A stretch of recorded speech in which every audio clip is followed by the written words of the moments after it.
बाबा नंद बोले हम income tax जमा नहीं कर पाए, लाला के जन्म की खुशी में सब भूल गए। तो एक काम करो, हमारो राजा कंस कहीं नाराज ना है जाए, हम मथुरा में जाके वाकू कर दे के आए, तब तक तुम घर को ध्यान रखियो और प्रेम से उत्सव मनाओ। ब्रजवासी बोले बाबा तू घर की चिंता छोड़, तू अपनो काम निपटा, ये उत्सव बंद ना हो व्यवहारो। ठीक है भैया। तो गोपान गोकुल रक्षायाम निरूप्य मथुरांगतः नंदः कंसस्य वार्षिक्यम करम दातुम कुरुद्वः। सुखदेव जी कहते हैं कंसस्य वार्षिक करम दातुम नंदः मथुरांगतः। कंस को वार्षिक कर देने के लिए बाबा नंद मथुरा गए, और मथुरा से उधर लाला की मौसी आई गई, कन्हैया की मौसी समझ गए। कंसेन प्रहिता घोरा पूतना बाल घातिनी शिशुश्चकार निघ्नन्ति पुरग्राम ब्रजादिषु। नगर गांव से बालकों की हत्या करती, सभी बच्चों को विषपान कराती वही बाल घातनी पूतना ने गोकुल में प्रवेश किया, और जैसे इसने हल्ला सुना कि नंद घर आनंद भयो जय कन्हैया लाल की, समझ गई काऊ के घर में पूत भयो है और नाम है मेरो पूतना। मैं किसी पूत को छोड़ने वाली नहीं। तो सुंदर छैल छबीली छोरी गोपी बन करके पूतना भी नंद भवन में घुस गई, और मैया के पास जाकर के बातें बना भी लगी। अरे जसोदा बहन बधाई हो, बहना मैंने जैसी सुनी कि तेरे बुढ़ापे में छोरा भयो है, मैं तो खुशी में बाबरी है गई, सब काम धंधे छोड़ छाड़ के बस भागी भागी चली आई तेरे छोरा को देख भैया, तू मेरो मौका देख रही है, ना पहचान रही। और मैया नीचे से ऊपर ताक रहे, हे भगवान ये मेरी बहना कौन कहां से आटप की, आज से पहले तो मैंने कबू ना देखी, मतलब मोकू इतने प्यार से बधाई दे रही है तो होगी तो कोई जान पहचान की है। अरे सगी बहन न सही तो चचेरी ममेरी फुफेरी का दूर रिश्ते की होगी। हमें बाद में पूछूंगी, एकदम पूछूंगी तो बुरो मान जाएगी। मैया बोली बहनाओ तुम सब उनको आशीर्वाद है, तू छोरा ले बढ़िया सो आशीर्वाद दे के आ, फिर मैं फुर्सत में बैठ के तोते ढेर सारी बात करूंगी। ठीक है बहन अभी आई, और यों कह के पूतना पालने की ओर गई। पालने में प्रभु प्रेम से लेटे थे, जो तिरछी निगाह से देखा प्रभु ने, ओहो मौसी जी आ रही है। देखते ही भगवान ने पट से आंख बंद कर ली। विबुध्यताम बालक मारिका गृहम चरा चरात्मा सनिमीलते क्षण। क्यों आंख बंद कर ली, इस पर आचार्यों ने खूब सारे भाव दिए। एक संत कहते हैं भगवान ने सोचा कि हम आए हैं दुष्टों का विनाश करने के लिए, और लगता है शुभारंभ मौसी जी से ही होने वाला है। श्री गणेश तो पहले आंख बंद करके मंगलाचरण कर लें, तब श्री गणेश करेंगे, इसलिए गोविंद ने आंख बंद कर ली। एक कहते नहीं, इसलिए आंख बंद करी कि प्रभु ने सोचा ब्रज में तो आए थे माखन मिश्री खाए, मौसी जी आ गई हमको जहर पे वाए, तो ये जहर पीवे को अभ्यास समय ना, ये तो भोले बाबा को काम बहुत जोरदार है, इसलिए आंख बंद करके भोलेनाथ को ध्यान करने लगे। एक संत कहते नहीं, भगवान ने इसलिए नेत्र बंद किए कि एक सुंदरी राम अवतार में भी आई थी हमारे सामने बन ठन के, श्रीमती सुपनखा देवी। बोलो राधे राधे। रुचिर रूप धर प्रभु पहे आई, बोली वचन बहुत मुस्काई। पर उस समय हमारे बगल में किशोरी जी बैठी थी, जानकी जी, तो हमने उनको देख के काम चला लिया और उसको नहीं देखा सुपनखा को। पर आज जब सुंदरी बन के पूतना आई है तो हमारी किशोरी जी दाएं बाएं कहीं नहीं दिख रही, तो देखें तो किसे देखें। तो जो दृष्टि का पात्र हो उसी पर दृष्टिपात करना चाहिए, कुपात्र पर कभी दृष्टि न डाले, नहीं तो दृष्टि बिगड़ जाती है। इसलिए कन्हैया ने आंख ही बंद कर ली कि जब कोई पात्र नहीं दिख रहा तो आंख बंद कर लो, पर भूल के भी कुपात्र पर दृष्टि मत डालो, इसलिए प्रभु ने नेत्र बंद कर लिया। अब गोविंद की गति गोविंद जाने, उन्होंने क्या सोच के आंख बंद करी वो तो वही जाने। पूतना ने समझा बच्चा सो रहा है तो दबे पांव आई और लाला को उठा के गोद में लेके जैसी जहर लगा हुआ अपना स्तन पिलाया तो गाढ़म कराभ्याम भगवान प्रपीड्यत प्राणै समूरो ससमन्वितो एवत्। जैसे ही भगवान ने पहले तो पूतना का विष पान किया, फिर दुग्ध पान किया, फिर प्राणों को ही पीना प्रभु ने प्रारंभ कर दिया तो पीड़ा के मारे चीख उठी पूतना, जोर से चिल्लाई, मुंच मुंच। अरे बेटा छोड़ दे छोड़ दे। भगवान बोले मौसी जी बस यही नहीं सीखा हमने, जल्दी पकड़ते नहीं और पकड़ लिया तो फिर कभी छोड़ते नहीं। तो चिल्लाती हुई भगवान को लेके भागी, अपना असली रूप दिखा दिया इसने, राक्षसी रूप। भगवान ने जैसे उसके संपूर्ण प्राण हरण किए कि धड़ाम मर के धरती पर गिरी तो 6 कोस तक के वृक्ष टूट के चकनाचूर हो गए। बोल पूतना मर्दन भगवान की जय। बाबानंद मथुरा से वापस आ गए। ब्रजवासियों ने पूरी बात बताई कि बाबा आप चले गए मथुरा, पूतना घुस गई तेरे घर में, तेरे छोराए लेके भाग गई, पर बड़े गजब की बात अपने आप गिर के मर गई, देख वो पड़ी है। बाबानंद बोले भैया मथुरा में जाती हमें वसुदेव मिल गए और बा ने मोते पहले ही भविष्यवाणी कर दी कि तेरे घर में संकट आए बारो है, तू जल्दी भाग। भाई बाकी भविष्यवाणी बिल्कुल सही लिखी। मैं पूरे रास्ते भजन कर तो आयो कि हे नारायण मेरे छोरा की रक्षा करियो, देख ले मेरे भजन को चमत्कार जो नारायण ने कृपा कर दी और या पूतना में एक धमुकरा धर दियो सो मर गई, और साक्षात मेरे भजन से प्रभु ने मेरे ऊपर कृपा कर दी, छोरा की रक्षा कर दी। एक ग्वाला बोलो बाबा ये तेरे भजन को ही चमत्कार भयो, हम अब तक यही गणित लगा रहे कि ये पूतना मरी तो मरी कैसे, अब समझ में आ गई। पर बाबा ये पूतना तो मर के चली गई, पर मथुरा गोकुल को रास्ता जाम कर गई, बीच रास्ते में मरी पड़ी। अब ये बताओ कहां ठिकाने लगाएं। बाबानंद बोले अपने अपने घर से कुल्हाड़ी भरसा लाओ, या के हाथ पैर काटो, जो वृक्ष टूट गए यही के ऊपर पटक दे, वो लगा दे हमें आग। जैसी अग्नि दाह किया तो ऐसी दिव्य सुगंध निकली कि पूरा ब्रजमंडल सुगंधित हो गया। परीक्षित बोले महाराज ये तो पापनी थी, सुगंध क्यों निकली फिर इसके शरीर के जलने पर? सुखदेव जी कहते हैं परीक्षित कौन कहेगा पापनी है? अरे मरते समय जिन प्रभु का नाम भी मुंह से निकल जाए तो कल्याण हो जाता है, तो जो साक्षात प्रभु को ही छाती से चिपका के मर रही है तो उसके कल्याण में क्या संदेह हो सकता है। ये तत्पूतना मोक्षम कृष्णस्यार्भकमद्भुतम शृणुयात् श्रद्धया मर्त्यो गोविंदे लभते रतिम। जो भी पूतना मोक्ष की कथा को प्रेम पूर्वक कहता और सुनता है, गोविंद के पाद पद्मों में प्रगाढ़ प्रीति उत्पन्न होती है। बोल पूतना मर्दन भगवान की जय। अब कन्हैया का आया जन्म नक्षत्र रोहिणी। 1 महीना के हो गए कन्हैया, तो मैया ने कहा कि आज यही नक्षत्र में मेरे लाला ने जन्म लियो, आज बढ़िया गीत गवाऊंगी। और मैया ने नवा धुबा के लाला को पालने में सुलाए दियो, और जैसी खड़ी वही तो लाला ने एक सोते सोते एकदम करवट बदल रही। मैया तो नाचने लग गई, छोरा तो बड़ो है गयो, अपने आप ही करवट बदल रही आज याने। तुरंत बुलायो नाई, पूरे ब्रज में लगा दे दुहाई, काय बात की माई। बोले कह दीजिए करवट बदलवे को बिल हुआ है। छोरा ने अपने आप पहली बार करवट बदली है, आज विशेष गीत गवेंगे। तो नाई ने पूरे ब्रज में दुहाई लगा दी, ले ले बधाई, गोपियां भागी चली आई। जसोदा बहन करवट बदलवे की बधाई हो। मैया बोली बहनाओ बहुत बहुत बधाई हो, पर हल्ला मत मचाइयो, छोरा मैंने अबाली सुबायो है, कच्ची नींद जग जाएगो तो परेशान करेगो। गोपियां बोली तो हमका तेरो मुंह देखवे आई है। अरे जब आई हैं तो गीत गवेंगे नहीं, नाचेंगे कूदेंगे नहीं तो काय मतलब, बधाई को मतलब का भयो। मैया बोली तो 2 मिनट रुको। सोते हुए लाला को पालनो उठायो और बाहर खड़ी बैलगाड़ी के नीचे लटकाए दियो। मैया बोली अब गाओ बजाओ अपने आराम से, छोरा मैंने दूर एकांत में सुबाई दिया। गोपियां गाने बजाने लगी, और जैसे गोपियों के गीत गवे हल्ला मचा तो लाला की नींद खुल गई।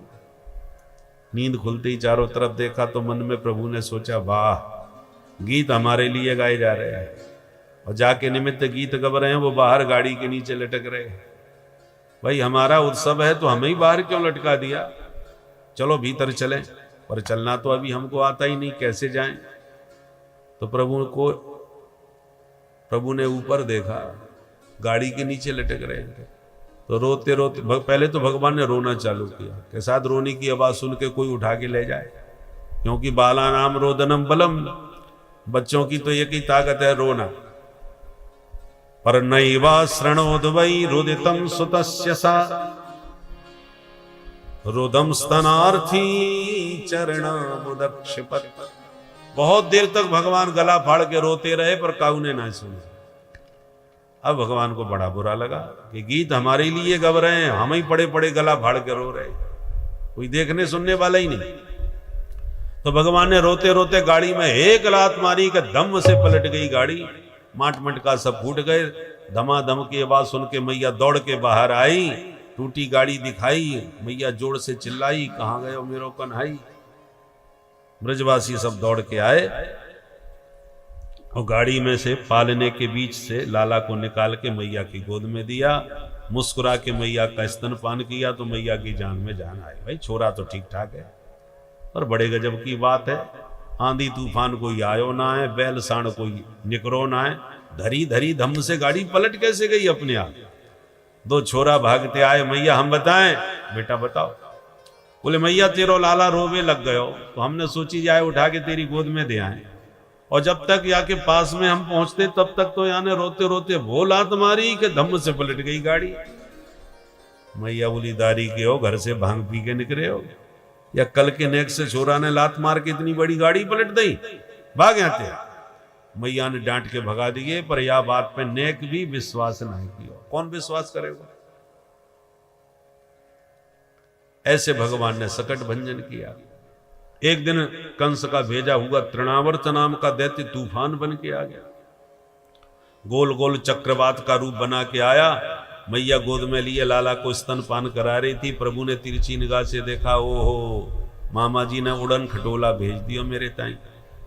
अब मैया गोद से नीचे उतार दे तो या उड़न खटोला मैंने घूम घूमे आए, और मैया लिए बैठी है, उतार वो ही ना चाह रही। तो भगवान ने धीरे धीरे वजन बढ़ाया, थोड़ी देर में इतने भारी हो गए कि मैया को गोद में लेना भारी पड़ गया। तो भूमौ निधाय तम गोपी विस्मिता भार पीड़िता, धरती में उतार के मैया विस्मित भाव से देखने लगी कि इतना भारी भारी कैसे लगे भाई। फिर बोली अच्छा 2 घंटा से बैठी बैठी दूध जो पिवाए रही हूं, मालूम पड़े छोरा ज्यादा दूध पी गए, सो भारी भारी है गए। तो लाला को आंगन में खेलता हुआ छोड़ के मैया कछु काम से भीतर चली गई। मिल गया अवसर आया, तृणावर्त उठाया, कन्हैया को बैठाया कंधे पर, उड़ा के ले गया आकाश में। भगवान भी उड़े चले गए। पर जैसी वह ब्रज के बाहर जाने को हुआ कि भगवान ने वजन इतना बढ़ा दिया कि तृणावर्त घबरा गया कि जल्दी जल्दी में नंद के आंगन का कोई काला पत्थर तो नहीं उठा लाया। ये बच्चा है कि पहाड़ इतना वजन? मुड़ मुड़ के देखे तो भगवान को हंसी आ गई। भगवान बोले मूर्ख, मेरे भक्त पत्थर में भी मुझको देखते हैं, और दुष्ट तू मुझ में पत्थर को देख रहा है। चल तेरी खोपड़ी पत्थर से ही पट गई। तमंतरिक्षात पतितम शिलायाम विशीर्ण सर्वावयवम करालम। भगवान ने उसका सिर पकड़ के शिला पर लाके पटका, और गिरते ही गोविंदाय नमो नमः, पत्थर पर गिरते उसका सिर फट गया, तृणावर्त मारा गया। मैया ने दौड़ के लाला को उठा के छाती से लगा के कहा, हे भगवान आज मोए पक्को विश्वास है गयो भैया, को काऊ न मारे, पापी अपने पाप से खुद ही मर जावे। और यों कह के भगवान को मैया ने अपनी गोद में लेकर के ब्राह्मणों से अलाय बलाय सब दूर करवाई, पूजा पाठ करवाई। इधर लाला की सुंदर लीलाएं चल रही हैं गोकुल में, और उधर मथुरा में गर्गाचार्य जी के पास एक बार चुपचाप वसुदेव जी आए और बोले महाराज आप हमारे पुरोहित हो, हमारी हार्दिक इच्छा है कि हमारे छोरन को नामकरण तो आपके ही श्री मुख से होना चाहिए। मेरे 2 लाला हैं और दोनों नंद भवन में हैं, काउगे पतो ना चले, आप चुप ही नाम धर के चले आओ। गर्गाचार्य जी बोले ठीक है चले जाएंगे। तो गुप्त रूप से गर्गाचार्य गोकुल आए। नंद भवन में पहुंचे तो बाबा नंद ने स्वागत किया। अहो भाग्य हमारे, आप जैसे संत पधारे। स्वागत है महाराज। एक प्रार्थना करूं आपसे महाराज जी? बोले हाँ बताओ। बोले आपकी कृपा से 2 छोरा हैं घर में, एक रोहिणी को है, दूसरो जसोदा को है। बस जसोदा के लाला ने जब से जन्म लिया है, या के ग्रह नक्षत्र कछु ठीक ना दिख रहे महाराज। क्यों का बात है कि? अरे पूछो मत महाराज, पैदा होने की देर ना भाई पूतना उठा के लगी वह छोरा है। और गजब की बात यह भाई कि अपने आप ही पूतना गिर के मर गई। कैसे मरी हमें समझ में ना आई। और एक दिन तो महाराज छोरा पे अपने आप गाड़ी पलट गई। क्यों पलटी, कैसे पलटी पता ना चलो। एक दिन तो हमारा छोरा तूफान में उड़ गयो महाराज।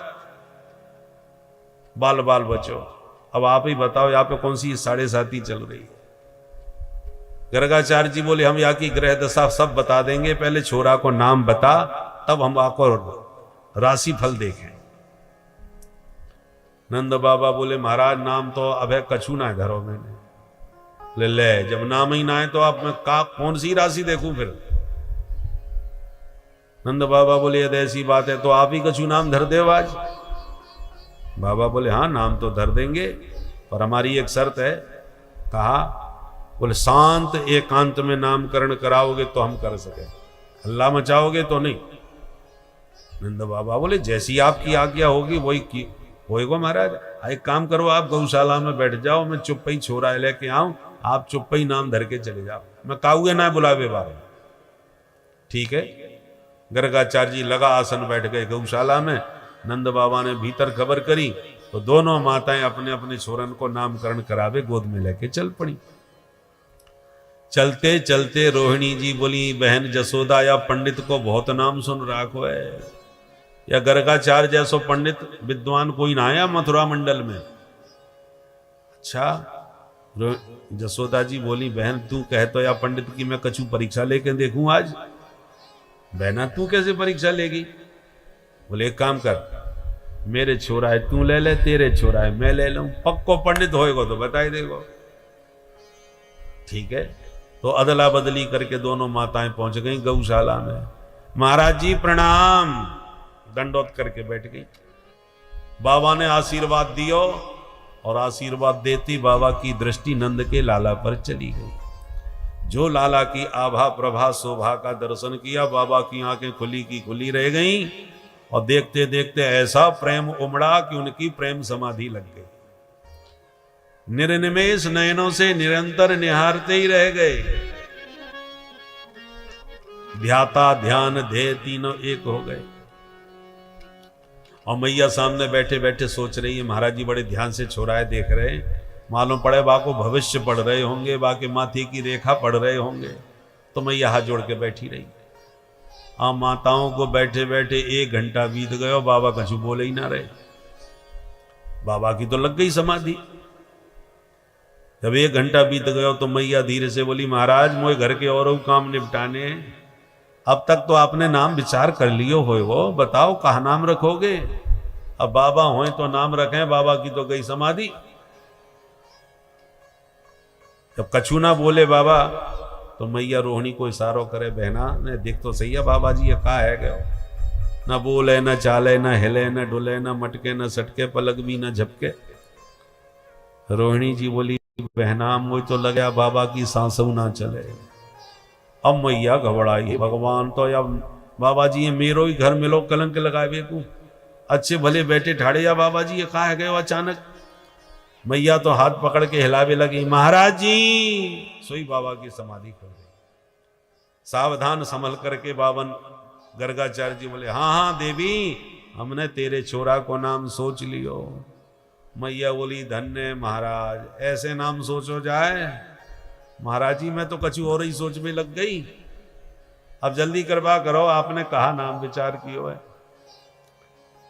गर्गाचार्य मन में सोच में लगे, आए थे नाम देवे को, पर या प्यारी सूरत को देख के हम तो अपनों ही नाम भूल गए।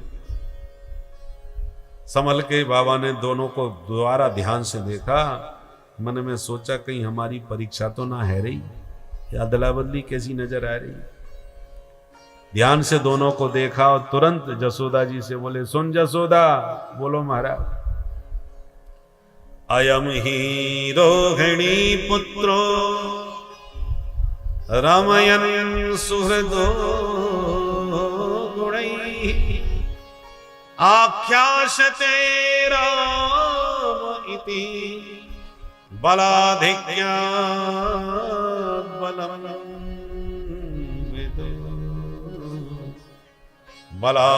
बलाधिक्यात् बलम् विदु।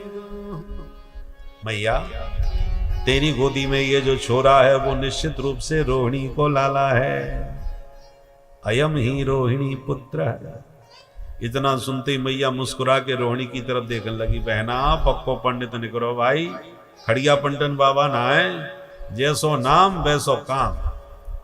और मैया हंस के बोली, महाराज जी बिल्कुल ठीक कह रहे हो आप, ये छोरा तो रोहिणी को ही है, पर हम दोनों बहनें अपने छोरन में नेकु कछु अंतर ना माने। आप तो ये बताओ या छोरा को नाम का रखोगे? बाबा बोले कि ये छोरा बड़े होके बहुत बलवान निकसेगो, इसलिए या को नाम रख रहे हैं बलराम। मैया बोले, हाँ बड़ा सुंदर नाम है महाराज, या छोटू को नाम और बता दो। बाबा बोले, या के नामन की मत पूछे, ये तो जैसो जैसो करेगा काम वैसे वैसे पढ़ेंगे नाम। गोपाल सहस्त्र नाम, विष्णु सहस्त्र नाम, सब यही के नाम है, हजारन नाम होंगे। मैया हाथ जोड़ के बोली, महाराज वो हजारन की जरूरत ना है, आप तो चोखो सो एक नाम बता दो ठीक ठाक। तो बाबा बोले, मैया बहुनी संति नामानि रूपाणी च सुतस्यते गुण कर्मानुरूपाणि तान्यहं वेदनो जना तान्यहं वेदनो जना। इनके नाम अनेक अनूपा, हजारन नाम होंगे, या के रहस्य को केवल मैं जान सकूं और कोई ना जानेगा। अन्य हम वेद नो जना, अहम वेद, मैं जानता हूं, सामान्य व्यक्ति या की महिमा को ना जान सके। मैया बड़ी खुश हो गई। अच्छा ये और बताओ महाराज जी, मेरा छोरा आगे चल के करेगो कहा? नौकरी करेगो, व्यापार करेगो, कि ऐसी गईया चराम तो फिरेगो? बाबा बोले, मैया यह ज्योतिष विद्या बता रही है मेरी कि आगे चल के तेरो ये छोरा नंबर 1 को चोर बनेगा। मैया बोली, हे भगवान, ये कैसी भविष्यवाणी कर रहे हो महाराज? आपकी कृपा से घर में कछु बात की कमी ना है। 9 लाख गैया हैं हमारे घर में और आप छोरा चोर बता रहे हो। बाबा बोले, हम कछु ना बता रहे, जो ग्रह दशा बोल रही है वो हम बता रहे। और ग्रह दशा ऐसी है कि छोटो मोटो चोर ना बनेगो, चोरन को सरदार बनेगो। चौराग्रगण्यम पुरुषम, जैसे हनुमान जी ज्ञानी नाम अग्रगण्यम है ना, ऐसी ये तेरो लाला चौराग्रगण्यम होएगो। चौर जार शिखामणि, इसलिए या तेरे लाला को एक नाम पड़ेगो हरि। हरि को मतलब हो जो सब कुछ हर ले।